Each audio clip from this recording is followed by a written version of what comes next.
오늘은 2020년 추수감사 주일입니다. 오늘 추수감사절 주 앞에 나와 예배하시는 모든 성도님들에게 하나님의 은혜와 평강이 충만하게 임하시기를 바랍니다. 우리 교회력으로 11월 셋째 주일 추수감사절을 지키는 것은 우리에게 복음을 전해준 미국 선교사님들 통해서 전해준 그 전통과 관계가 되어져 있습니다. 미국은 11월 셋째 주일을 감사주일로 지키고 또 특별히 목요일, 금요일은 휴일을 하면서 온 나라가 감사의 축제를 벌이기도 합니다. 이는 1620년 신앙의 자유를 찾아 영국에서 신대륙 미국에 건너온 청교도들에 의해서 시작되었습니다. 청교도 102명이 영국을 떠나서 63일간의 항해를 통해서 신대륙에 상륙했습니다. 지금 미국 동부 마사추세츠주의 플리머스에 닷을 내리고 자리를 잡게 된 것입니다. 그러나 그들을 맞이한 새 땅은 젖과 꿀이 흐르는 풍요로운 땅이 아니었습니다. 모진 고난과 희생을 요구하는 거칠고 삭막한 개척해야 할 땅이었던 것입니다. 황무지엔 맹수들이 우글거렸습니다. 사나운 인디언들이 자기들의 영역을 침입했다고 시도 때도 없이 습격해 오고 있습니다. 그러나 무엇보다도 긴박한 문제는 이미 얼어붙기 시작한 기나긴 겨울을 어떻게 지내느냐 하는 것입니다. 길고 지루한 겨울이 지나고 이듬해인 1621년 봄이 되었을 때 살아남은 사람들은 겨우 50명입니다. 반도 더 죽어나가게 된 것입니다. 그럼에도 그들은 낙심하지 않았습니다. 희망을 가지고 힘써 씨를 뿌렸습니다. 농사를 지었습니다. 그해 가을 그들은 첫 해의 수확을 가지고 하나님께 감사 예배를 드렸습니다. 그들을 공격해오는 인디언도 있었지만 그들에게 친절하게 다가와 어떻게 곡식을 뿌리고 어떻게 옥수수를 하고 어떻게 칠면조를 기르는지 가르쳐 주었던 그 인디언들을 초대해서 함께 음식을 나누며 축제를 벌였던 것입니다. 신대륙 미국에서의 첫 번째 추수감사절입니다. 이들의 감사를 보면 먼저 가진 것에 대한 감사, 쌓아놓은 것에 대한 감사가 아니라 많은 잃은 것이 있지만 그 중에 남겨두신 것에 대한 감사였습니다. 아픔을 딛고 일어선 것에 대한 감사였습니다. 낯선 땅에서 첫 농사의 결실과 추수에 대한 감사였습니다. 어려움 가운데서도 역경 가운데서도 감사하며 황무지를 개척하고 어려운 것을 극복해 나가는 개척하는 정신, 이것이 청교도의 정신이고 추수감사절의 정신입니다. 많은 나라 사람들이 여러 나라들이 이민으로 와서 함께 살아가는, 그래서 연합국가를 이루고 있는 것입니다. 이 추수감사절의 정신이 선교사님들을 통하여서 우리 한국에도 전해져서 11월 셋째 주일 우리 추수감사절을 지키고 있는 것입니다. 그런데 추수감사절의 성경적인 기원은 하나님의 선민들이 추수감사절인 수장절, 초막절, 때로는 장막절이라고 하는 그 이름 붙여진 절기를 하는 데서 있습니다. 하나님께서는 선민으로 삼으신 하나님의 백성 이스라엘에게 1년에 3번에 걸쳐서 반드시 꼭 절기를 지키라고, 감사절기를 지키라고 명령하십니다. 신명기 16장 16절 말씀 한번 보시겠습니다. 너희 가운데 모든 남자는 1년에 3번 곧 무교절과 칠칠절과 초막절에 내 하나님 여호와께서 택하신 곳에서 여호와를 배웁되 빈손으로 여호와를 배웁지 말고. 늘 감사의 생활을 해야 되지만 특별히 하나님께서 우리에게 행하신 중요한 새 절기에는 잊어버리지 말고 반드시 예물을 드리며 하나님 앞에 감사하라고 했던 것입니다. 첫째는 유월절입니다. 유월절과 함께 무교절이 일주일 동안 연장되어져 지켜지고 있습니다. 이는 애굽에서 구원해 주신 하나님의 은혜를 감사하는 절기입니다. 하나님의 백성이, 이스라엘이 하나님 백성 될 수 있었던 것, 애굽의 노예 생활하던 그들을 하나님께서 건져주시고 자유케 하신 데서 있었습니다. 오늘 우리 성도들에게 예수 그리스도의 십자가와 부활을 통해서 구원을 이루신 부활절이 이에 해당하는 것입니다. 우리는 주님의 십자가를 지신 그 고난 주간에서부터 부활에 이르기까지 그 절기를 지키며 하나님 앞에 나아갑니다. 우리 구주 예수께서 유월절 양 잡는 날에 십자가에 달려 죽으심으로 우리의 죄를 담당하시고 피 흘려 죽으셨는데 제 3일 만에 첫 열매를 드리는 날 새벽 죽음을 이기시고 부활하셔서 부활의 첫 열매가 되어주신 것입니다. 둘째로는 오순절입니다. 맥주절 또는 칠칠절이라고도 불렀습니다. 모세가 이스라엘 백성들을 애굽에서 건져서 광야 시내산 앞에 갔을 때 그들이 50일째 되었습니다. 모세가 십계명을 하나님 앞에 받은 그 절기이기도 합니다. 나아가서 그들이 가나안에 들어가서는 가나안 땅에서 농사하고 첫 번째 수확을 거둬들이는 보리 추수에 감사하는 절기였던 것입니다. 이때가 유월절을 기점으로 해서 7 안식일을 지난 다음 날이어서 칠칠절이라고도 불렀고 또 오순절 50일째라고 해서 오순절이라고 불렀던 것입니다. 신약에 와서 이 오순절에 하나님께서 성령을 보내주셔서 우리 영혼의 추수를 시작하시고 하나님의 말씀을 마음법에다가 세워주시는 그 일을 하시게 되었습니다. 오순절에 성령께서 오셔서 구주 예수 그리스도를 높이고 그분을 체험하도록 하신 것입니다. 구원받게 하셨습니다. 그리고 그를 통하여서 하나님의 백성들의 모임 교회 공동체가 시작이 되었습니다. 그래서 우리는 성령 강림절을 지키기도 하지만 교회가 세워진 날을 통해서 하나님께서 우리를 세워주셨음을 기억하고 감사합니다.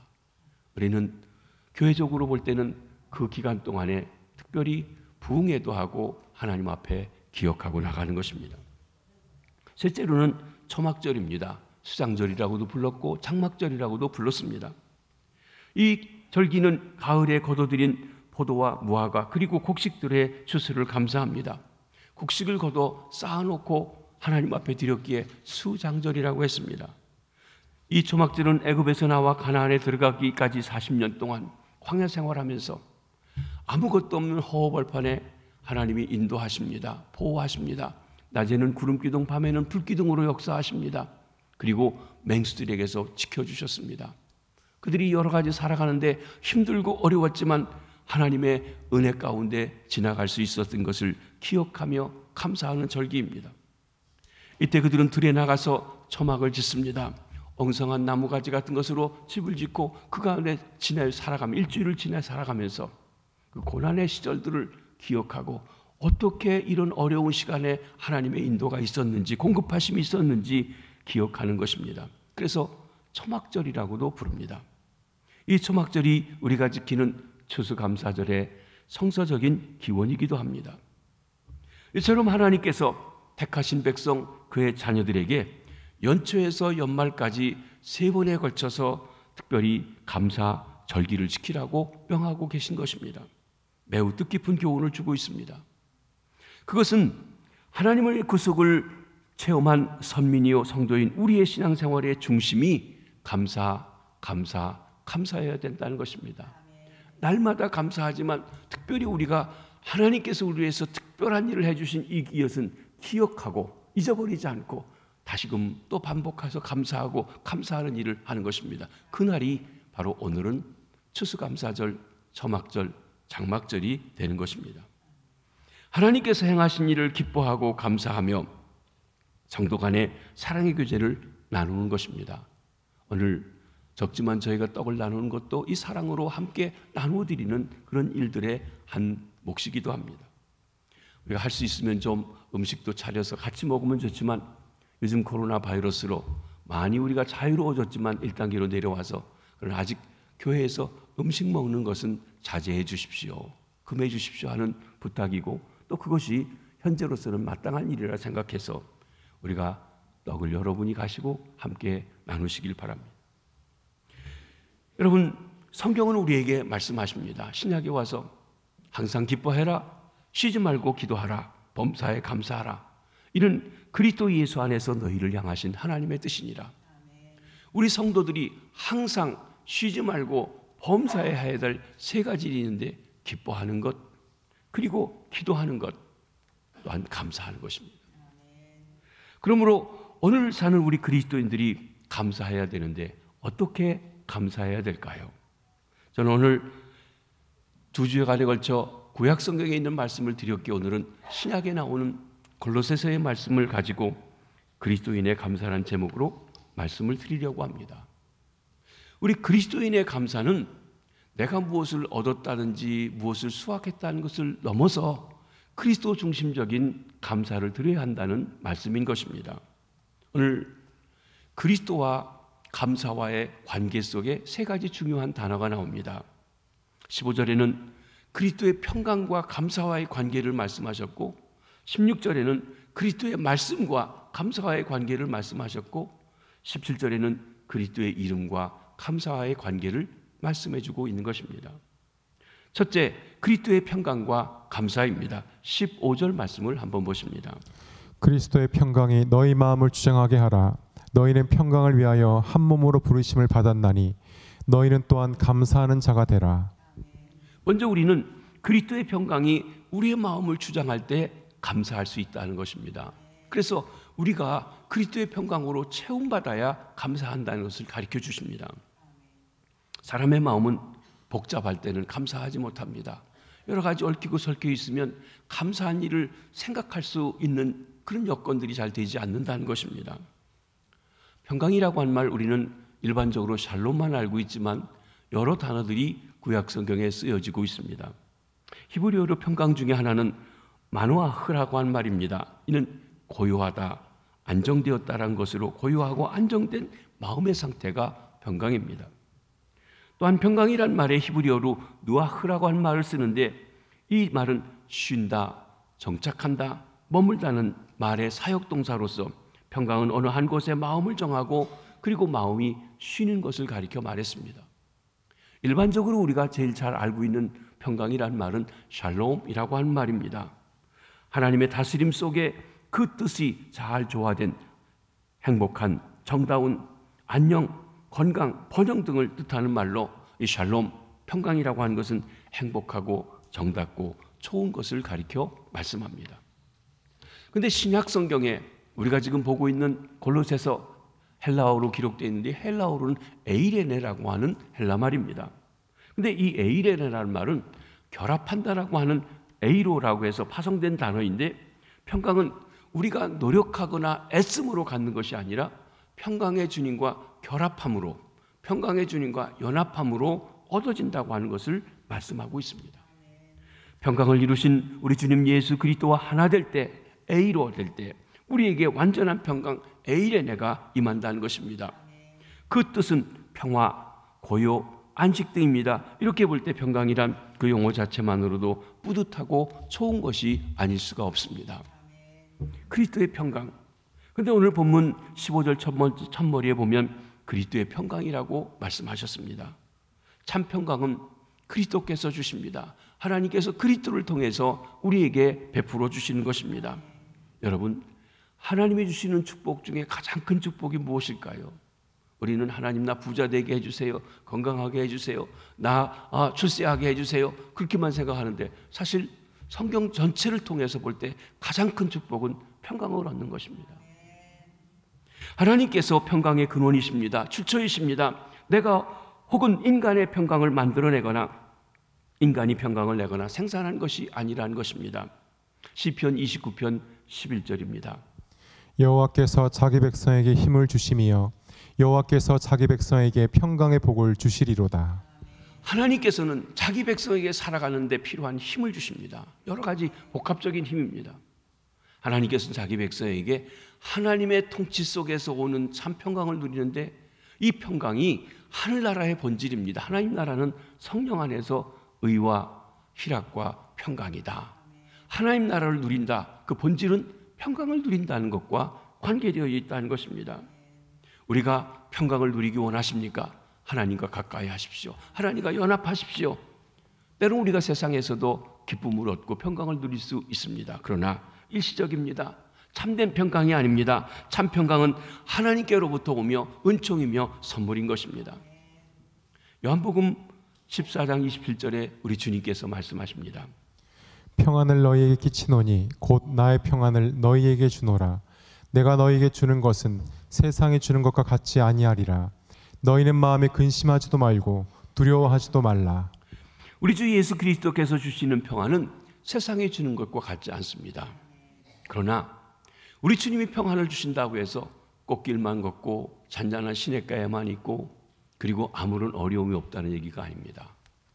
요즘 우리 다니엘 기도를 통해서 여러 사람들이 여러 삶의 현장에서 겪어왔던 하나님의 은총을 맛보고 그리고 기쁨으로 회복한 일들을 보는데 결코 순탄하지 않습니다.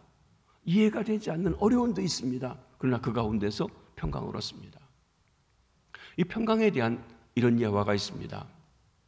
평강에 대한 그림을 화가들에게 얘기했는데 두 개가 마지막 결선에 올라왔답니다. 하나는 아주 잔잔한 호숫가에 풍경이 아름답고 그리고 아무것도 움직이지 않는 조용한 그런 모습입니다. 그런데 또 하나는 아주 깎아지른 결벽에 그 독수리가 집을 졌는데 천둥과 번개가 칩니다. 아주 어둠이 가득해 있습니다. 먹구름이 쳐 있습니다. 그런데 독수리 어미가 새끼들을 이렇게 품고 있는데 그 새끼들이 얼마나 평화로운지 하는 모습을 가지고 있다는 것이에요. 성경적인 평화는 두 번째 것으로 결정됐다고 합니다. 즉 무엇을 말합니까? 우리가 세상에 살아갈 때 환난이 있습니다. 역경이 있습니다. 어려움이 있습니다. 사망의 엄침한 골짜기를 지나갑니다. 눈물 골짜기를 지나갑니다. 그런데 그 속에서 우리 주님께서 붙잡아 주시고 보호해 주시는 그 가운데서 고난 속에서 이 모든 것을 극복해 나가는 그 평강을 말씀해 주신다는 것입니다. 그러기에 이 평강이 있는 이는 어려움 속에서도 하나님의 손길과 섭리를 알고 감사하게 되는 것입니다. 요한복음 20장 19절에 보면 부활하신 주님께서 첫 번째 주신 말씀이 무엇입니까? 이날 곧 안식 후 첫날 저녁 때에 제자들이 유대인들을 두려워하여 모인 곳의 문을 닫았더니 예수께서 오사 가운데 서서 이르시되 너에게 평강이 있을지어다. 우리 죄짐을 담당하신 주님, 그리고 죽음을 이기신 주님, 우리 주님이 주시는 첫 번째 말씀, 가장 중요한 말씀, 너에게 평강이 있을지어다. 여러분, 하나님께서 그 백성들에게 주시는 가장 중요한 축복, 너에게 평강이 있을지어다. 이 아침 우리에게 주님께로부터 오는, 하나님께로부터 오는, 우리의 죄짐을 지시고 부활하신 하나님 주님으로부터 오는 평강이 우리에게 충만하게 임하시기를 바랍니다. 두려움과 염려, 근심, 걱정에 쌓여있는 이 세상에서 가장 필요한 것이 주님의 평강입니다. 돈이나 명예가 평강을 주지 못합니다. 지식이나 쾌락이 평강을 주지 못합니다. 오직 우리 주님만이 참된 평강을 주십니다. 환난 속에서도 당당하게 나갈 수 있는 평강을 주십니다. 이때 우리는 큰 힘을 얻습니다. 그리고 진정한 의미에서 역경 속에서도 환난 속에서도 이런 것 속에서도 남은 것 가지고 감사할 수 있는 감사를 드릴 수가 있는 것입니다. 사도 바울은 그리스도의 평강이 우리의 마음을 주장하게 하라고 명하십니다. 평강이란 영적인 것입니다. 정신적인 것입니다. 그렇기 때문에 평강이 먼저 우리 마음에 임합니다. 몸이 편하다고 마음이 편한 것 아닙니다. 큰 집에서 부자로 호화스럽게 산다고 다 평안한 것은 아닙니다. 오히려 가난하고 어려워도 가족들이 둘러앉아 찬송을 부르며 기도하며 서로 위로하며 감사하는 것도 있습니다. 그래서 하늘나라는 내 주 예수 모신 것은 초막이든 궁궐이든 산악이든 그리고 빈들이든 어느 곳이든지 하늘나라가 될 수 있어요. 여러분 하실 수 있으면 좋은 집에서 편안하게 좋은 음식도 드시고 잘 사십시오. 그게 나쁜 것 결코 아닙니다. 문제는 그곳에 하나님이 계신 평화가 있느냐고 하는 것이에요. 만약에 부잣집에 잘 먹고 잘 사는데 그런데 싸움과 다툼이 있다면 차라리 못 먹어도 어려운 곳에 있어 보여도 하나님의 평강이 있는 곳이 더 하늘나라고 더 본질적으로 복된 것이라는 말씀을 하려고 하는 것입니다. 그렇습니다. 우리에게 하나님의 평강이 필요합니다. 그리고 그 평강이 내 마음을 지배하도록 내어드려야 됩니다. 주의 평강의 지배를 받는 마음이 감사하며 살아갈 수가 있습니다. 사랑하는 성도 여러분, 혹 내가 참 감사하지 못하고 원망, 불평, 짜증, 불만으로 가득 차 있지는 않은지요? 그 이유가 내가 주님을 믿고 있지만 주님의 평강이 나를 다스리는 삶이 아니기 때문은 아닌지요? 이 시간 우리를 위해 십자가 달리시고 죽음을 이기시고 부활하신 후에 첫 말씀으로 너에게 평강이 있을지어다 하셨던 그 주님, 그 주님의 성령이 우리 마음을 다스리시고 주장하셔서 참된 평강 주시기를 원합니다. 그래서 진정한 감사를 조합해 드리는 감사의 절기가 되시기를 바랍니다.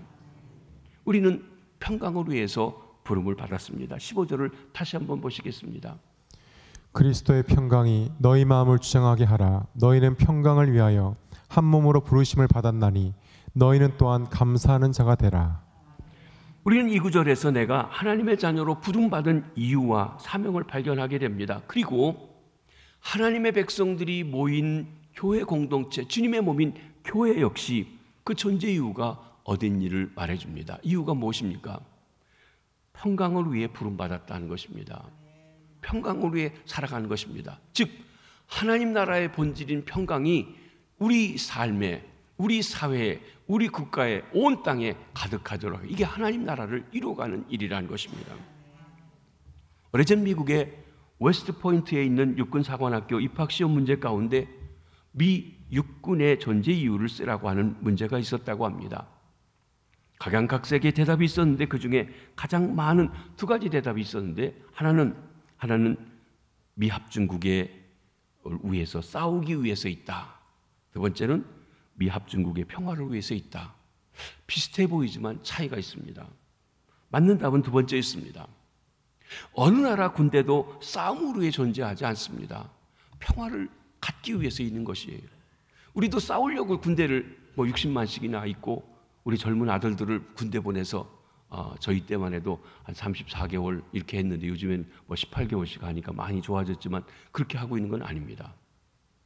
평화를 유지하려는 거예요. 그런데 우리가 군대가 없으면 그 평화를 잃어버리고 공격해 올 때 우리가 너무 불행하게 당할 거기 때문에 미리미리 대비하고 준비하는 것입니다. 그렇습니다. 우리의 목적은 싸우는 데 있는 게 아니라 평화를 얻는 것입니다.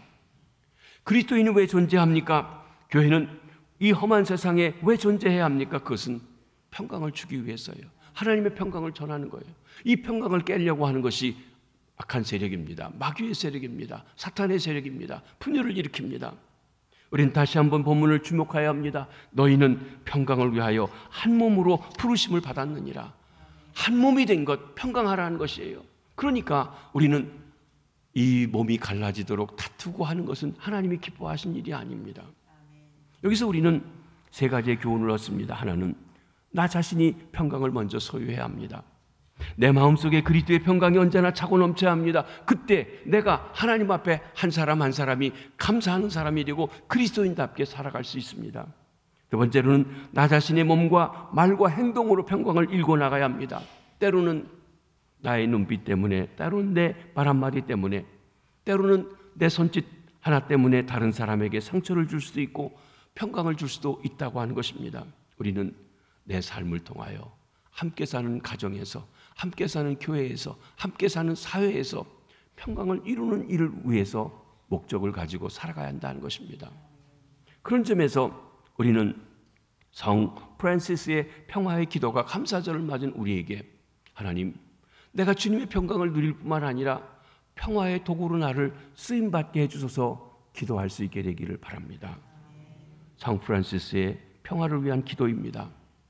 주여, 나를 평화의 도구로 써주소서. 미움이 있는 곳에 사랑을, 상처가 있는 곳에 용서를, 분열이 있는 곳에 일치를, 의욕이 있는 곳에 믿음을 심게 하소서. 오류가 있는 곳에 진리를, 절망이 있는 곳에 희망을, 어둠이 있는 곳에 평화, 광명을, 슬픔이 있는 곳에 기쁨을 심게 하소서. 위로받기보다는 위로하며, 이해받기보다는 이해하며, 사랑받기보다는 사랑하며 자기를 온전히 줌으로써 영생을 얻기 때문이니 주여 나를 평화의 도구로 써주소서. 사랑하는 성도 여러분, 올해는 특별히 코로나 바이러스로 힘들고 어려웠던 시절, 또 여러 가지로 위축되어 있는 시절입니다. 그러나 그 일을 통해서 우리가 충분히 이해하지 못하지만 일하실 우리 주님을 바라보며 주님의 평강이 우리에게 충만하게 임하여서 더 넘치는 감사를 드릴 수 있게 되기를 바랍니다. 그리고 여러분이 가지고 있는 그 평강이 여러분, 우리가 함께 살고 있는 가정에서, 사회에서, 일터에서, 교회에서, 그리고 우리나라 속에서 평화의 도구로 쓰여 평강을 위해서 일하는 복된 성도님들 되시기를 주님의 이름으로 축원합니다. 두 번째로 그리스도의 말씀과 여기 감사와의 관계가 16절에 나와 있습니다. 16절을 한번 보십니다. 그리스도의 말씀이 너희 속에 풍성히 거하여 모든 지혜로 피차 가르치며 권면하고 시와 찬송과 신령한 노래를 부르며 감사하는 마음으로 하나님을 찬양하고. 그리스도의 말씀이 우리 속에 풍성히 거할 때 감사할 수 있다는 것이에요. 감사의 능력입니다. 여기 그리스도의 말씀이란 우리 안에 계시되고 통합된 그리스도의 메시지, 교훈 속에 현존하시는 주님의 임재 자신을 포함해서 말씀합니다. 그 말씀이 우리 안에 풍성히 거할 때 우리는 그의 사역 안에서 선포된 진리를 깨닫게 되고, 특별한 상황 속에서도 내가 충분히 이해하지 못하지만 하나님께서 어떻게 인도하실지 그것을 바라보며 나가게 됩니다. 즉 하나님의 관점을 본다는 거예요. 하나님의 시선으로 볼 수 있게 해주는 것이 말씀이라는 것입니다. 여러분, 합력해 선을 이루시고 그 과정에서 좋은 일이 준비되어 있는데도 우리가 그를 알지 못하면 원망하고 불평하는 것입니다. 그렇습니다. 이때 우리는 주님의 모든 계획, 모든 지혜가 우리의 것이 됩니다. 그래서 주의 말씀이 우리 속에 역사할 때 인간들의 불합리하고 억압적인 상황 속에서도 하나님의 뜻의 섭리를 발견하고 그리고 감사할 수 있는 것입니다. 하나님의 말씀이 내 속에 살아 움직일 때 원망과 불평보다 감사와 찬송이 울려 퍼지게 됩니다. 사도행전 16장에 보면 바울과 실라가 복음을 전하다가 옥에 갇히게 되었습니다. 빌립보에서 말이죠. 그것도 특별히 귀신 들려 점치는 여인을 귀신을 내쫓고 온전한 사람이 되게 해주었어요. 그런데 그 여인 뒤에서 점치는 돈으로 부자가 되고 먹고 살았던 사람이 몹쓸 교훈을 전한다고 그만 고발하는 바람에 매를 맞고 옥에 갇히게 되었습니다. 여러분, 복음을 전하다 옥에 갇혔으니 아마 인간적으로 생각하면 하나님, 왜 우리가 복음을 전하고 주의 일에 힘썼는데 이렇게 억울하게 갇힐 수 있습니까? 한 사람을 온전하게 치료해 주었는데 왜 그것 때문에 이렇게 옥에 갇혀야 됩니까? 하고 원망할 수 있었을 것입니다. 그런데 그들은 원망하지 않았습니다. 불평하지 않았습니다. 그리스도의 말씀이 그들 속에 풍성히 거했기 때문에 오히려 고난 속에서 하나님 앞에 감사했습니다. 찬송했습니다. 내가 나를 위해 고난받으신 주님을 위해 고난받을 수 있게 된 걸 감사합니다 했을 것입니다. 그러면서 그들은 하나님께 찬미했습니다. 힘써 기도했습니다. 그랬더니 놀라운 일이 생겼습니다. 그들을 묶고 있던 쇠사슬이 풀어지는 것이, 그 앞에 가로막혀 있던 옥문이 열리게 되었습니다. 얼마든지 도망갈 수 있었습니다. 그런데 그들은 도망가지 않았습니다. 기적이 일어났습니다. 그를 지켜보았던 빌립보 간수장이 제수들이 도망간 줄 알고 제수를 놓쳐버리면 자기가 처형당하기 때문에 차라리 스스로 죽는다고 죽으려고 할 때, 형제여 우리가 여기 있으니 죽지 말라고 하면서 그를 말립니다. 그랬더니 깜짝 놀라서 보면서 선생들이여 우리가 어떻게 하여야 구원받을 수 있습니까? 물어보면서 주 예수를 믿으라 그러면 너와 내 집이 구원받으리라고 하면서 그 집이 온통 구원받는 역사가 일어났습니다. 하나님께서 빌립보 간수장을 구원하시려고 하는 계획 속에서 그들에게 어려움과 역경을 주셨는데 그 역경 속에서 찬송하며 그것을 감당했더니 오히려 하나님께서 이런 기적을 맛보도록 하셨습니다. 그러기에 하나님의 일을 우리가 중간평가하면 안 됩니다. 끝까지 가봐야 돼요. 어떻게 일하실지 기대하시라 하는 것입니다. 거기에 그렇게 볼 수 있는 힘이 어디에 있냐면 하나님의 말씀이 내게 있을 때 하나님의 역사를 바로 볼 수 있는 눈이 열려진다는 것입니다. 사랑하는 성도 여러분, 진리 되신 그리스도의 말씀이 우리 속에 풍성히 거할 때, 말씀 자체이신 그리스도께서 우리 속에 풍성하게 거하게 될 때 우리는 생활 주변에서 일어나는 사건들을 바로 볼 수 있습니다. 바로 본다는 건 하나님의 시각에서 본다는 거예요. 인간적인 시각, 내 경험의 시각이 아니라 하나님께서 이 일을 통해서 어떻게 하실는지 볼 수 있게 하십니다. 그리고 그 속에서 하나님의 손길을 체험하고 찬송하며 감사할 수 있는 것입니다. 찬미하며 나갈 때 우리를 막고 있던 옥문이 열립니다. 우리를 묶고 있던 쇠사슬이 끊어지는 줄 믿습니다. 기적이 일어나는 것입니다. 그러기에 우리는 그리스도로 말미암아 그 그리스도의 말씀이 우리 속에 풍성히 거하게 해야 합니다. 말씀이 풍성히 거할 때 유혹하는 소리도, 마귀의 소리도, 우리를 혼란케 하는 모든 것도 이겨나갈 수 있는 힘이 있습니다. 여러분, 누구의 이야기를 듣습니까?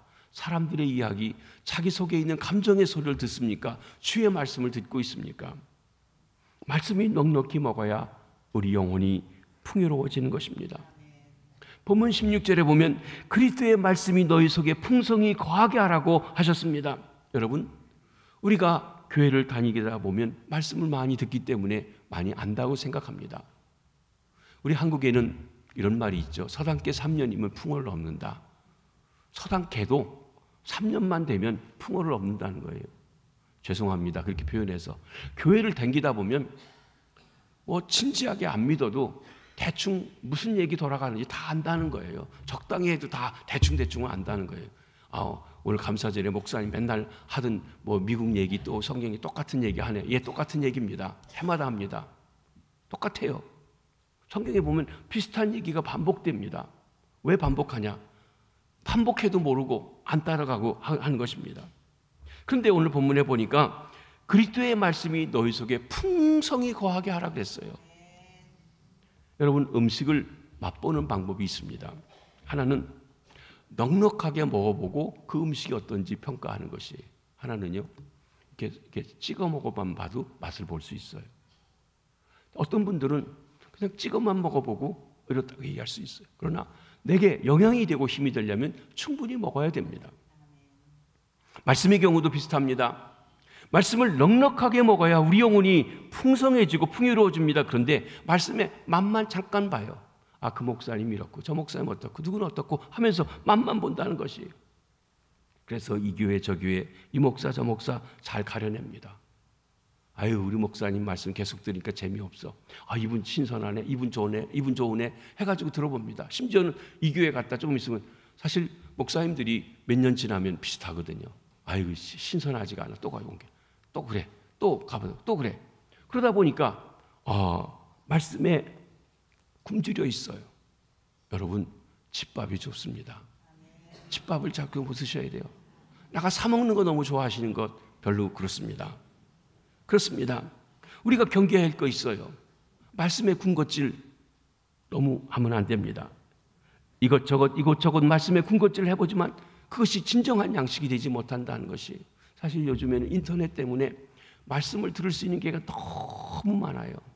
근데 인터넷으로 대충 들으면서 우리가 은혜도 받지만 진지하게 듣는 그 면이 적습니다. 그게 우리에게 약점인 것 같아요. 또 내 것을 과소평가할 때가 있어요. 여러분, 사실 음식점에서 먹는 것처럼 우리 집에 어머니가, 아내가 해주는 음식이 그렇게 대단하게 화려하지 않을지 모르지만 가족의 건강을 생각해서 그렇게 정성껏 하는 것이라는 것이에요. 목회자가 준비하는 우리 집의 음식을 소중히 여길 수 있어야 됩니다. 말씀의 편식도 있어요. 우리가 음식도 골고루 먹어야 돼서 여러 가지 영양이 되어야 되는데 자기 좋아하는 것만 먹고 하는 것도 있습니다. 어떤 분들은 이 교계에 여러 가지 이게 있는데 좀 그 교계에 잘못된 것, 불이한 것, 문제가 있는 걸 지적하는 그런 소리만 귀담아 듣고 그것만 좋아하시는 분이 계세요. 편식이기도 해요. 8개 교단 이단 대책위원장들이 모여서 얘기한 것 중에 우리 교계에 뉴스앤조이라고 하는 신문이 있습니다. 그런데 이것을 곧 연구해서 조금 더 밝혀가지고 이 교회의 해가 되고 또 이단적인 더 나가선 문제가 있다고 곧 판정해서 이야기하려고 합니다. 이유는 뭔가 하면 너무 어디서 찾아왔는지 찾았겠지만 교계에 좋은 이야기들도 많은데 그런 얘기는 없고 전부 부정적인 건 목사님들의 비리, 장로님들의 비리, 교회의 비리 이런 것만 파헤쳐가지고 얘기해서 자기네가 정의의 사도인 것처럼 이야기해서 그것을 보는 사람들이 자기가 정의 사도인 것처럼 하지만 한편에서는 병들게 하고 전체적으로 말씀을 못 먹게 하는 그런 나쁜 영향을 끼치고 있다고 하는 것입니다. 그래서 교계에 해가 된다는 것이죠. 자기도취 현상도 있습니다. 말씀의 맛만 본 사람은 모든 진리의 말씀을 다 한 것처럼 자기도취에 빠지는데 그래서는 아니 되는 것입니다. 그리스도의 말씀은 구원의 힘을 가진 말씀입니다. 그리스도의 말씀은 인간을 성취시키는 말씀입니다. 그리스도의 말씀은 인간의 생명을 보존해 주는 말씀인 것입니다. 그리스도의 말씀이 내 안에 풍성히 거한다는 것은 말씀이신 주님을 내 안에 모시고 산다는 것입니다. 주님을 모시는 것, 말씀을 모시는 것이에요. 그리고 내 마음에 주님을 모셨다는 증거는 내가 주님처럼 생각하고 주님처럼 결정하고 주님처럼 말하고 주님처럼 행동하는 것을 의미합니다. 사랑하는 성도 여러분, 여러분 안에 주님이 계신지요? 네, 계십니다. 주님을 영접하고 주님을 믿고 계시니까요. 그런데 주님이 그냥 계시고 여러분이 다 여러분 생각대로 하십니까? 주의 말씀이 여러분을 충만하게 해서 주님이 모든 것을 하시듯 그렇게 하시고 계시냐는 것입니다. 말씀이 풍성히 거할 때 우리는 지혜가 생겨 피차 가르치며 권고할 수 있습니다. 모든 가르침과 권고의 참된 목적은 주님을 알게 하고 주의 말씀을 이해하게 하려는 것이 하나님께서 어떻게 일하시는지 그 관점에서 서서 보게 하는 것입니다. 먼저 믿은 사람, 교육자들, 장로님들이 교인들에게 하는 것은 그것을 보여주는 것이기도 합니다.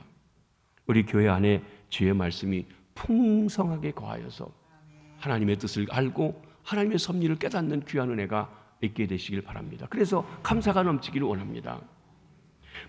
말씀이 풍성히 거할 때 우리는 시와 찬미와 신령한 노래들을 부를 수가 있습니다.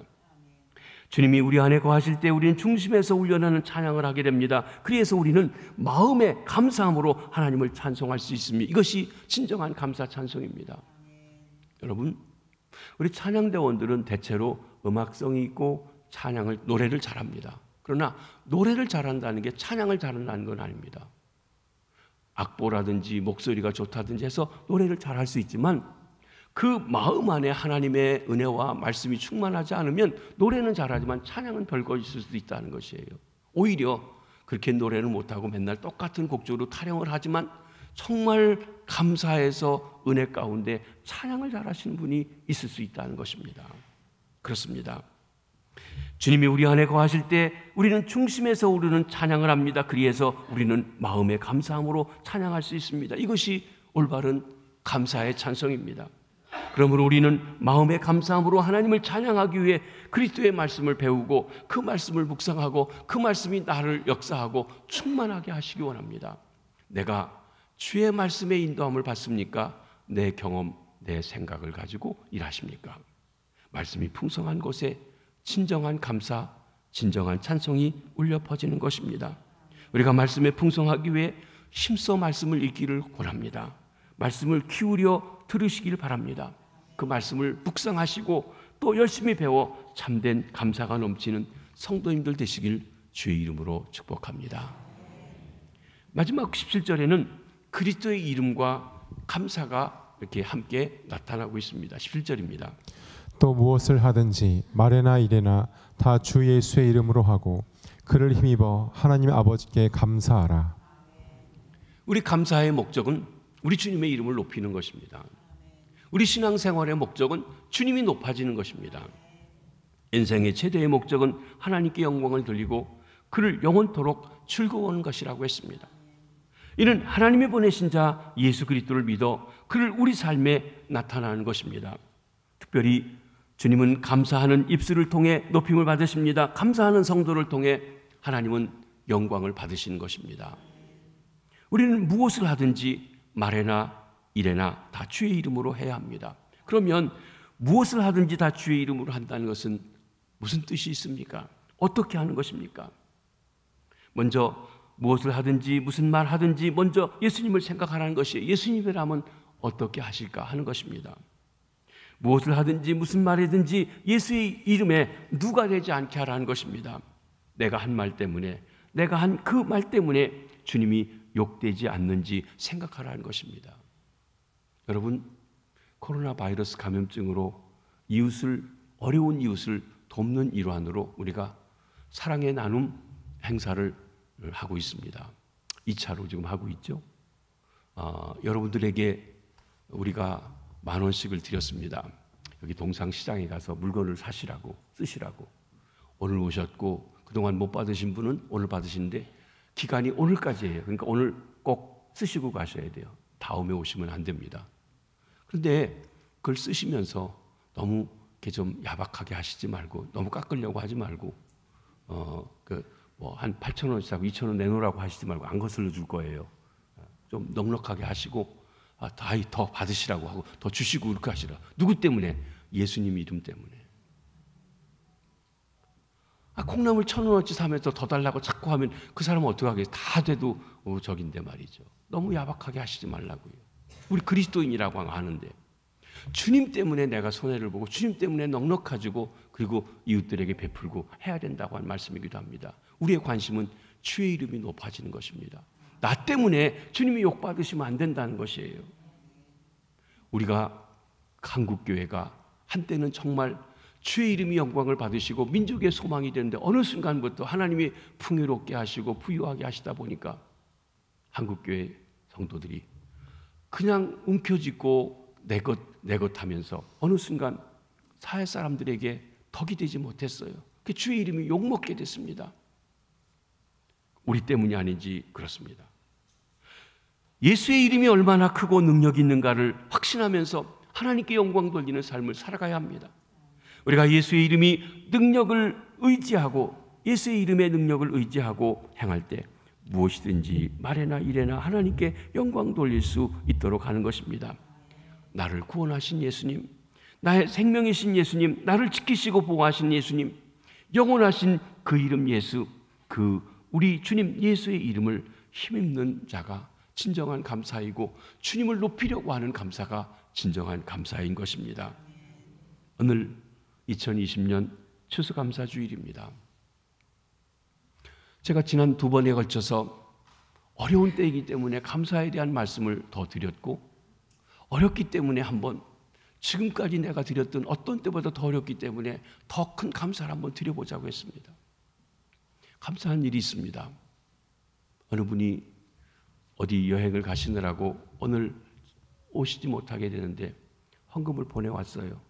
그 부목사님 통해서. 그러면서 이런 얘기를 전화를 하십니다. 목사님이 금년이 어렵기 때문에 더 감사하라고 해서 전에 하던 감사보다 좀 더 감사하게 됐습니다. 감사합니다. 제가 그런데 사정이 있어 오늘 예배에 못 오기 때문에 감사한금을 보냅니다. 병원에 입원하신 분이 또 보내왔어요. 목사님이 어렵기 때문에 더 힘들었기 때문에 더 감사를 하자고 하신 것에 이렇게 감동이 되어서 내가 지금까지 교회 생활하면서 드렸던 감사보다 가장 큰 감사를 드립니다 하면서 보내왔어요. 그렇게 말씀을 듣고 순종하고 따라가시는 분들 있어서 감사합니다. 한번 여러분 해보시기 바랍니다. 오늘 감사절인 줄도 모르고 감사가 어떻게 하는지도 모르고 그냥 적당히 하던 대로 했다고 하면 한번 꼭 오늘만 해야 되는 건 아니니까 여러분 다음 주에도 해보시기 바랍니다. 매주일 하는 감사와는 다른 것이에요. 저희는 매주일 드리는 감사에 30배를 보통 추수감사절 때 했었는데 금년에는 우리 집사람이 제가 그 얘기했더니 50배를 한다고 해서 합니다. 여러분 하나님 앞에 넉넉하게 한번 해보시라는 것이 감사주일에 그리스도인으로 참된 감사가 우리에게 흘러넘쳐 새 역사를 이룰 수 있도록 그래서 청춘이 독수리같이 새로워지는 귀한 축복의 역사가 우리 성도님들 한 분 한 분 가정가정에 임하시기를 주님의 이름으로 축복합니다. 기도하겠습니다. 하나님, 저희를 불러 하나님 자녀 삼아주시니 감사합니다. 하나님 자녀인 우리에게 1년에 3번 감사절을 지키고 빈손으로 나오지 말라고 하시며 특별히 초막절, 수장절을 반드시 꼭 지키며 이 절기가 얼마나 크고 귀한 것인지를 압니다. 특별히 저희들에게 그리스도를 보내주셔서 구원해 주시고 하나님 자녀 되게 하셨는데 그리스도의 평강이 저희들을 충만하게 임하셔서 감사하게 하시옵소서. 주의 말씀이 저희들에게 풍성히 과하여 감사하게 하시고 말씀으로 하나님의 뜻이 어디 있는지 하나님의 역사가 어디 있는지 깨달아 알게 해 주시옵소서. 우리가 감사할 때 주님이 높임 받으시고 영광 받으시는 삶이 될 수 있도록 인도하여 주시옵소서. 하나님, 여러 가지 어렵고 힘든 상황 속에서 주께서 우리에게 행하신 일들을 돌아보며 감사하는 모든 성도님들에게 주의 평강이 충만하게 임하여 주시옵소서. 감사합니다. 축복합니다. 예수님의 이름으로 기도하옵나이다. 아멘.